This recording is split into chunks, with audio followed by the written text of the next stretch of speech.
성도 여러분 안녕하십니까? 오늘은 명절 주간을 좀 맞이해서 우리가 늘상 하던 주제를 조금 벗어나서 우리 가족 속에 예수님이라는 제목으로 함께 은혜를 나누겠습니다. 먼저 본문의 말씀을 보시면 여호와 하나님이 아담을 깊이 잠들게 하셨고 이는 내 뼈 중에 뼈요 살 중에 살이라 이것을 남자에게서 취하였은즉 여자라 칭하리라 하니라. 이러므로 남자가 부모를 떠나 그 아내와 연합하여 둘이 한 몸을 이룰지로다. 아담과 그 아내 두 사람이 벌거벗었으나 부끄러워 아니하리나. 특별히 가정 문제에 대하여 성경은 분명한 원칙을 정하고 있습니다. 그래서 우리가 성경을 세 부분으로 나눌 때 두 부분으로 나눌 때는 신약과 구약으로 나누지만 성경을 실제적으로 나누는 부분은 세 부분으로 나누죠. 창세기 1장 2장과 요한계시록 21장 22장 이 두 부분과 그 안에 들어있는 전체로 나눕니다. 그 이유는 뭐냐면 죄가 들어오기 이전의 기록이 기록되어 있는 것이 창세기 1장 2장이고 죄가 사라지고 난 이후의 기록이 요한계시록 21장 22장이고 죄의 시작으로부터 죄 가운데의 기록이 창세기 3장으로부터 요한계시록 20장의 기록입니다. 그래서 구속사적인 면으로 보면 이 가운데에 전체가 다 성경 4장을 제외하고는 전부 다 죄의 기록이 있는 장이 성경의 기록입니다. 그런데 죄가 이 땅에 들어오기 전에 하나님께서 우리에게 주신 두 가지 제도 중에 한 가지는 안식일 제도지만 하나는 여기에 있는 것처럼 두 사람의 연합과 가정에 대한 문제를 다루고 있습니다. 그래서 사단은 이 땅에서 가장 강력한 마음으로 이 땅에 그리스도인들의 가정이 무너지게 하기 위하여 수없이 많은 노력과 또 투자와 도전을 하고 있습니다. 그래서 독일 속담에 보면 이런 말이 있습니다. 뭐는 쉽고 결혼은 쉽고 뭐는 어렵다? 가정은 어렵다. 요즘 특히 이 부분에 대해서 우리가 공감하게 되는 겁니다. 창조의 한 주가 지나고 하나님은 창세기 2장에서 아담에게 가족을 만들어 주십니다. 가정제도의 기원은 바로 에덴에서 출발을 하고 있죠. 또한 가정은 하나님께서 세상을 만드신 이후에 하신 가장 첫 번째 사역의 하나였고 또한 예수님의 공생의 시작 또 첫 번째 일 역시 가나의 혼인잔치였음을 기억할 필요가 있습니다. 그래서 그리스도인에게 있어서 가정은 신앙의 가장 첫 출발이라는 얘기처럼 에드 쉐이퍼라고 하는 목사님은 가정의 정의에 대해서 7가지로 이런 정의를 했는데 상당히 공감이 갑니다. 첫째, 가정은 인간이 태어나서 성장하는 곳이다. 둘째, 가정은 가족들의 피난처요 보금자리다. 셋째, 가정은 사람에게 필요한 돈을 벌고 쓰는 곳이다. 넷째, 가정은 문화를 창조하는 중심지다. 다섯째, 가정은 인간 생활의 가장 귀중한 것들을 많이 기억하게 하는 기억의 박물관이다. 저희 굉장히 많이 공감했어요. 그렇죠. 우리의 삶의 모든 기억을 저장하는 기억의 박물관이다. 멋진 표현이에요. 여섯째, 가정은 영원한 인간관계가 형성되고 출발되는 곳이다. 일곱째, 같이 한번 읽어볼까요? 시작. 가정은 신앙의 출발지이면서 완성지다. 아멘입니까? 굉장히 중요한 말이에요. 하나님께서는 우리 그리스도인들의 가정에서 참된 기쁨과 부흥과 삶의 의미가 일어나기를 원하고 계십니다. 오늘 우리에게 허락하신 이 그리스도인 가정의 울타리 속에서 우리는 예수님과 하나님을 통하여 더 기쁘고 더 아름다운 생애를 살아갈 수 있기를 바라는 것입니다. 그래서 우리가 당연히 아는 것처럼 가정의 주인은 가족이다 하는 말이 있습니다. 아름다운 정원과 운동장처럼 넓은 거실, 고급 가구들은 주인의 부속품에 불과하죠. 아무리 아름다운 낙원이 있어도 주인을 잃은 낙원은 이미 낙원이 아닙니다. 값비싼 보석 그리고 세상의 값비싼 모든 것들로 아무리 채워놔도 웃음을 잃어버린 가족이 그 안에 있다면 그 가정은 행복한 가정이 될 수가 없는 거죠. 그래서 어떤 분이 이런 질문을 합니다. 우리는 혹시 주인 없는 가정에 살고 있지는 않습니까? 그런 질문을 하고 있습니다. 영감의 기별입니다. 가정에 나타나는 그리스도의 뭐는? 온유는 집안 식구들을 행복하게 해주고 다툼을 방지해주며 화를 내며 대답하지 않게 해줄 것이다. 오히려 그것은 흥분을 진정시켜주며 그 매력을 감지할 수 있는 반경에 거하는 사람이면 누구나 느낄 수 있는 부드러운 분위기를 자아낸다. 온유는 그것을 간직하고 있는 곳이면 어디서나 세상의 가정들을 하늘에 있는 큰 가정의 한 부분이 되게 해준다. 참 너무 적절한 말을 영감의 기별자가 우리에게 해주고 있는 겁니다. 가정에 뭐가 나타나게 하라? 그리스도의 온유함이 나타나게 해야 진실된 그리스도인 가정이 될 수 있고 하늘 가정의 큰 부분이 된다는 것입니다. 오늘 살고 있는 여러분들 그리고 우리들의 가정에서 참된 기쁨과 즐거움이 있기를 기원합니다. 우리가 속한 이 울타리가 얼마나 소중하고 아름다운 것인가를 우리는 모르고 살아가는 거죠. 그런데 그 한 축이 무너지거나 삶의 한 귀퉁이가 쓰러지고 나면 그것이 평범한 것이 아니라 정말 소중한 것이라는 사실을 말하게 되는 겁니다. 그래서 제가 예전에 암 환자들을 위한 봉사를 한 6년간 했을 때 그분들에게 설문지 조사를 한번 했다고 말씀드렸죠. 그 설문지 조사를 했을 때 그 모든 그 암 환자들, 중증 암 환자들이 했던 말이 그거예요. 고맙습니다. 감사합니다. 그리고 나에게 이런 남편이 있어서 감사합니다. 그 남편들이 자상한 남편이 아니에요. 애를 먹이는 남편이라도 고맙고 그 다음에 나에게 투박하게 대하는 자식이라도 있어서 감사하고 그리고 한 공간 안에 존재할 수 있는 것에 대해서 너무 감사합니다 라고 하는 거예요.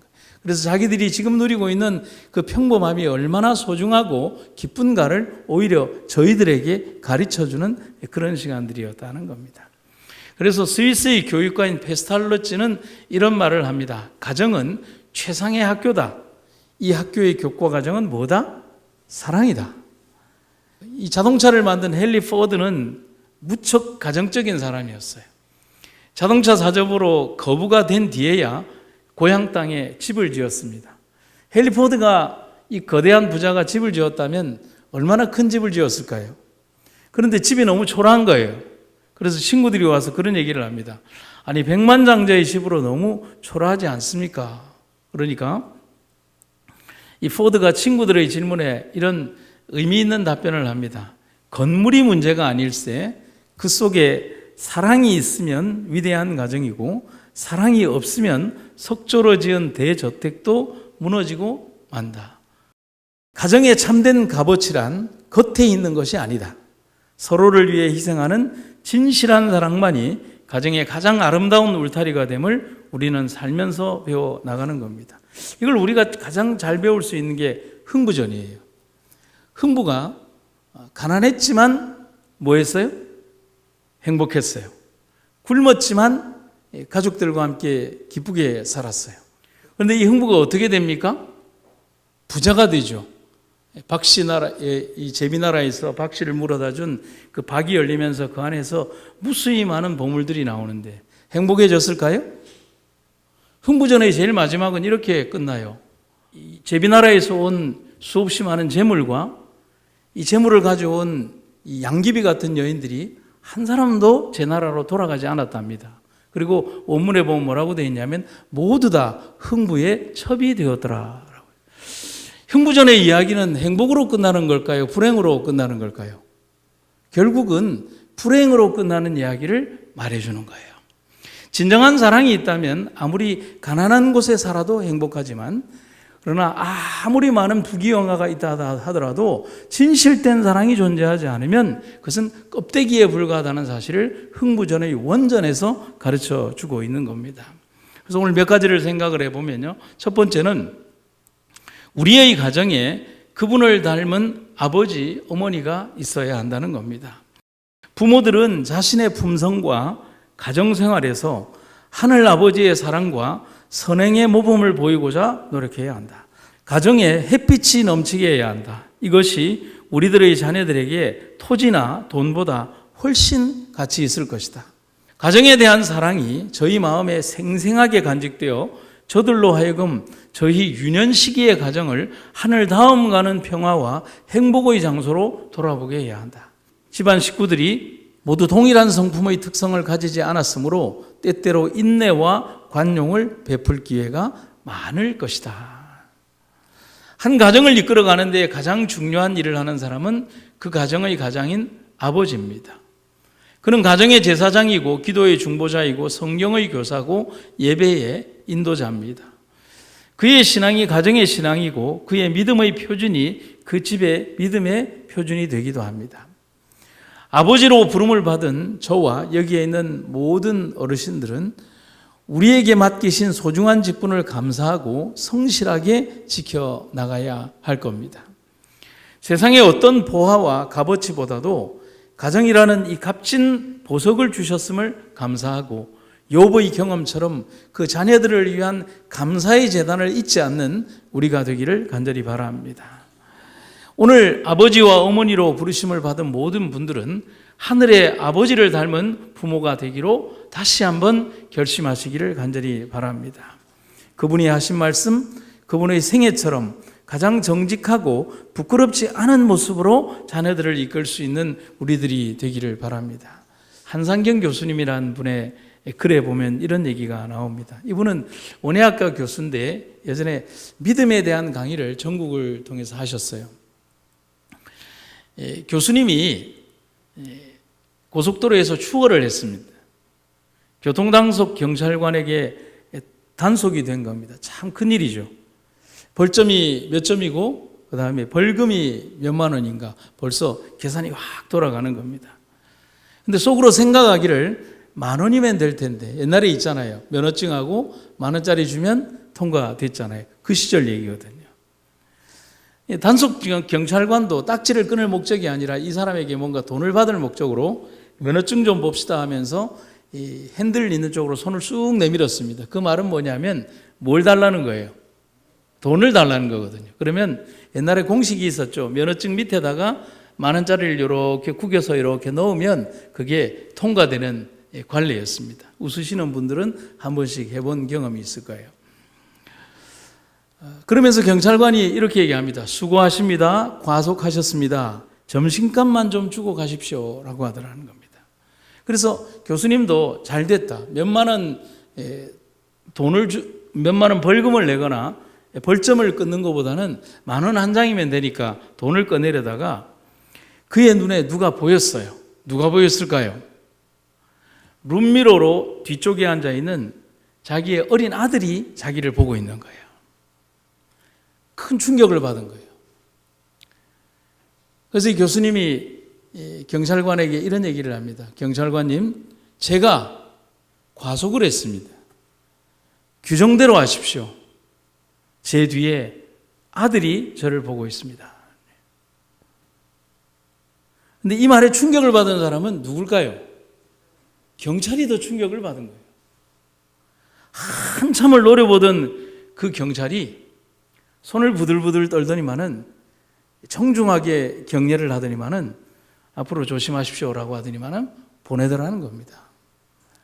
말은 더 이상 없었지만 그 경찰관 역시도 그만한 나이에 아이를 지닌 아버지였음이 분명할 것이든지 아니면 그 아이의 눈에 비친 자신의 모습이 너무 부끄러웠을 수도 있다는 사실인 거죠. 돈 만 원으로 자식의 앞에서 양심을 팔아버리는 아버지는 되지 말아야 할 것이기 때문에 교수님은 그런 선택을 했다는 겁니다. 그때의 선택이 만약에 잘못되었다면 나는 어떤 아버지로 나의 아이에게 남았을까? 우리의 삶에서 세상을 비겁하게 비켜나간 그런 경험담을 하는 사람들이 있습니다.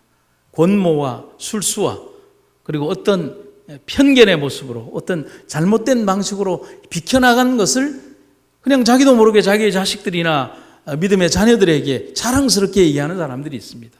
그것이 얼마나 잘못된 선택이며 잘못된 표현인가를 모른 채 그게 얼마나 부끄러운 기억인가를 모른 채 그렇게 얘기하는 아버지와 어머니가 되어서는 안 된다는 거예요. 거짓말로 혹은 얕은 꾀로 객기로 무모함으로 정직하지 못한 방법으로 했던 일들을 자랑하는 사람이 되어서는 안 됩니다. 그것은 결코 자랑이 될 수 없고 지워지지 않는 부끄러운 기록이라는 사실, 그것을 바라보는 자녀들과 믿음의 후배들에게는 상처가 될 뿐이라는 사실을 우리가 기억하는 여러분과 제가 되기를 간절히 바랍니다.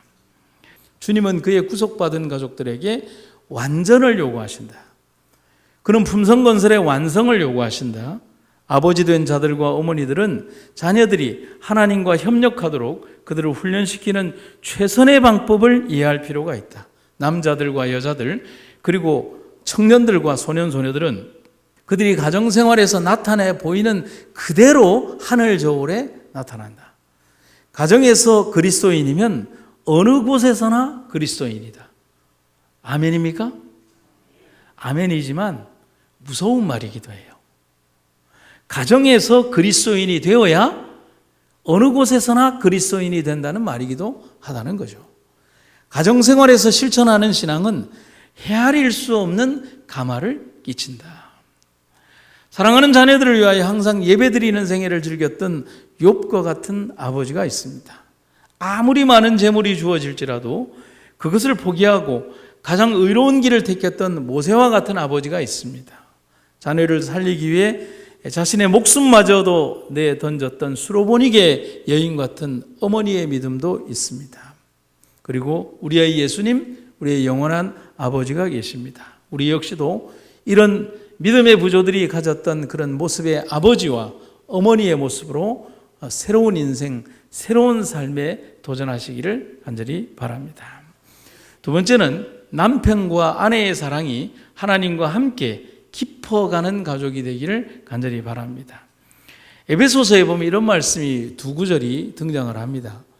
남편들아, 아내 사랑하기를 그리스도께서 교회를 사랑하시고 위하여 자신을 주심같이 하라.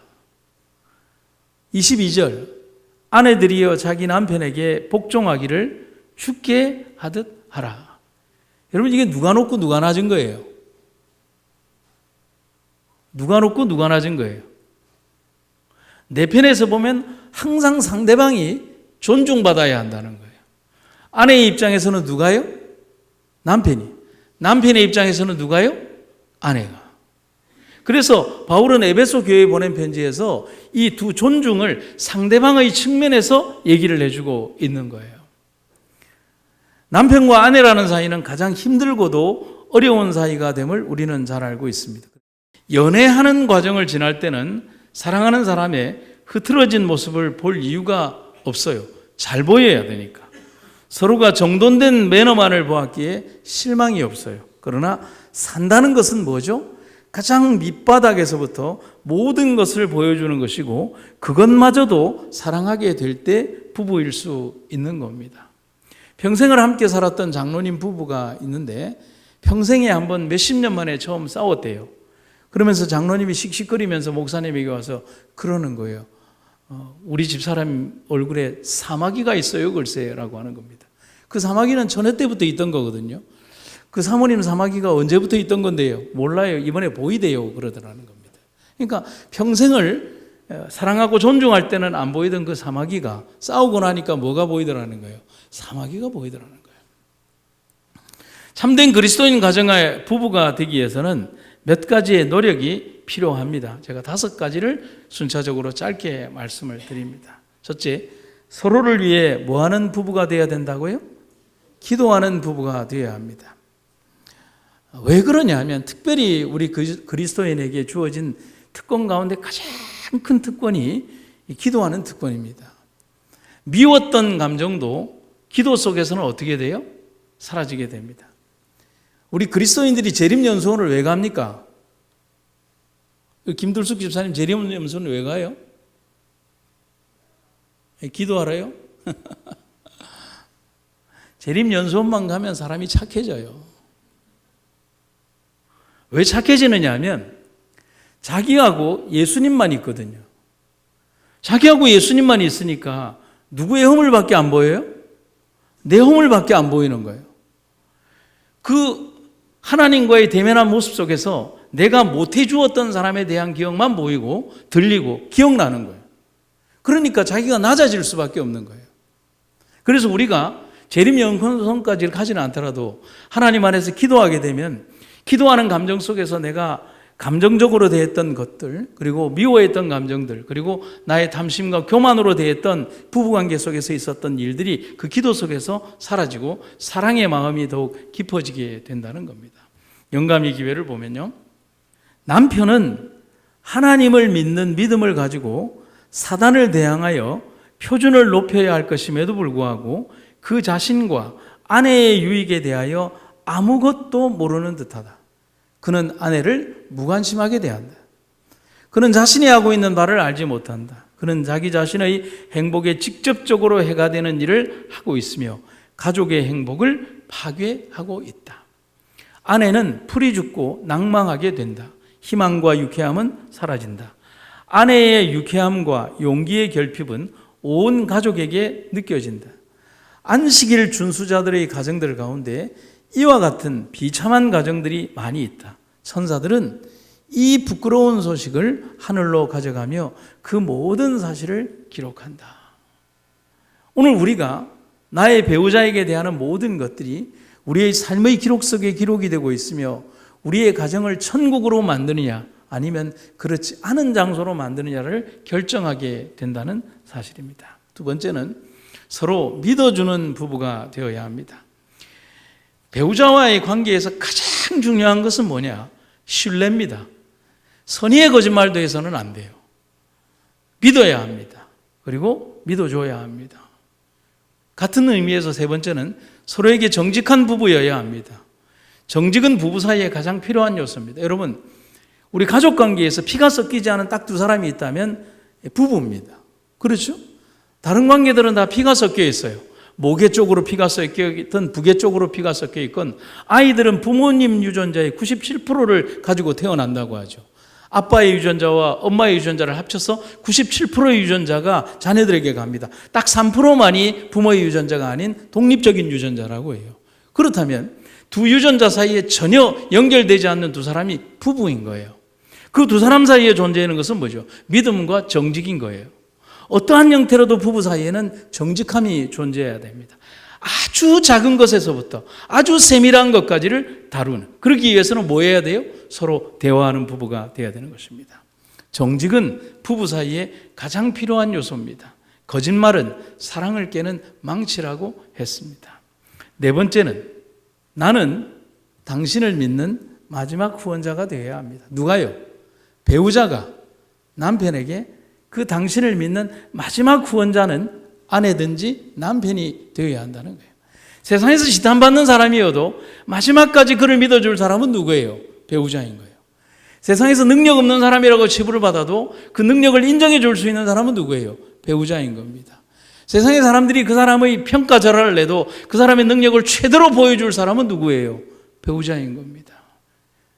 마지막 구원자는 누가 되어야 돼요? 배우자가 되어야 하는 것입니다. 그리고 마지막 다섯 번째는요, 항상 그 사람을 위해 주는 사람이 되어야 된다는 겁니다. 부부란 거래관계나 계약관계가 아닙니다. 내 인생의 전부를 주는 게 부부라고 합니다. 어느 것이라도 아깝지 않은 헌신이 부부에게 가장 필요합니다. 무엇인가 아깝다면 사랑에 이상이 있는 겁니다. 다 주고도 미안함이 있다면 그 사랑은 참으로 아름다운 사랑입니다.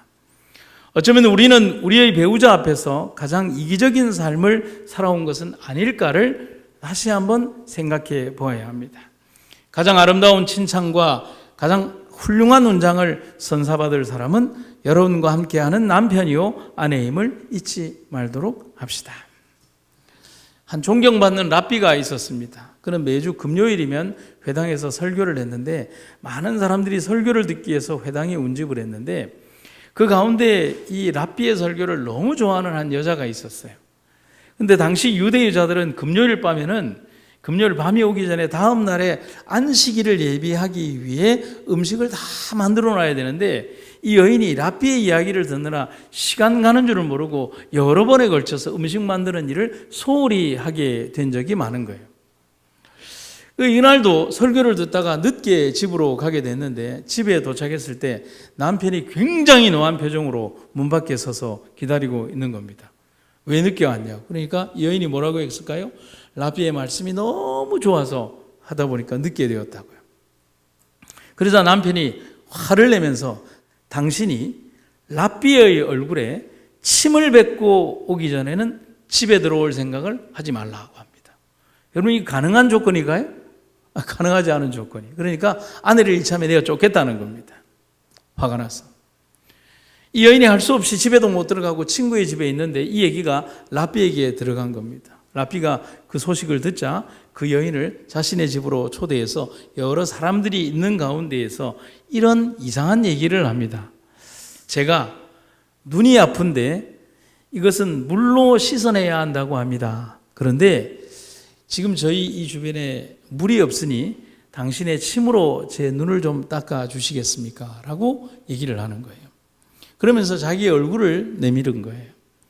그 여인은 뭐 깊은 생각 없이 라피가 눈이 아픈갑다, 뭔가 티눈이 들어갔는갑다 생각을 하고 침을 뱉은 다음에 그곳으로 닦아 주었습니다. 라피는 잠시 후에 이런 얘기를 합니다. 이제 당신이 내 얼굴에 침을 뱉었으니 이제는 당신은 남편에게 돌아가도 됩니다. 라고 얘기를 하는 겁니다. 그제서야 자신의 행동을 알게 된 여인이 깜짝 놀라면서 미안함과 감사함으로 돌아가게 된 겁니다. 그런데 제자들이 이 광경을 보고 너무 이상한 거예요. 선생님은 너무나 고명하신 분인데 어째서 그 여자에게 당신의 얼굴에 침을 뱉는 것을 허락하셨습니까? 그러자 라피가 이런 얘기를 합니다.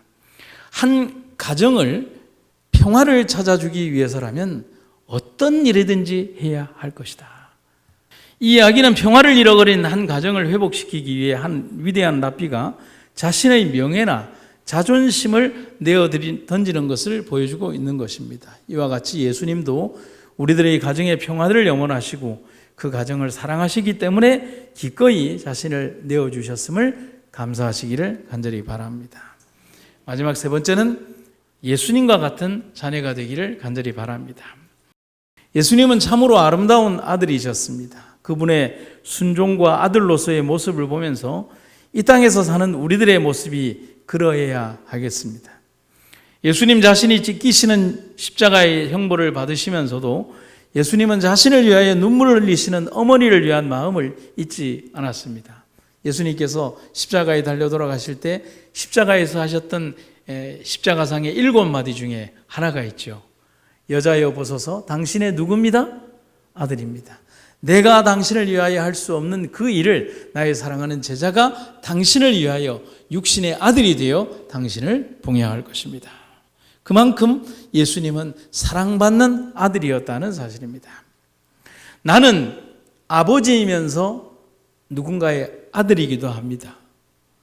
또 여러분은 어머니이면서도 누군가의 딸이기도 합니다. 우리의 인간관계는 어머니이기도 하지만 딸이며 아들이기도 하지만 아버지이기도 한 우리의 존재가 계속해서 이어져 갈 것입니다. 그러나 가장 중요한 것은 우리가 예수님의 아들과 딸이며 하나님의 자녀라는 사실을 잊지 않고 진실로 아버지를 믿음으로 섬기는 여러분과 제가 되기를 간절히 바랍니다.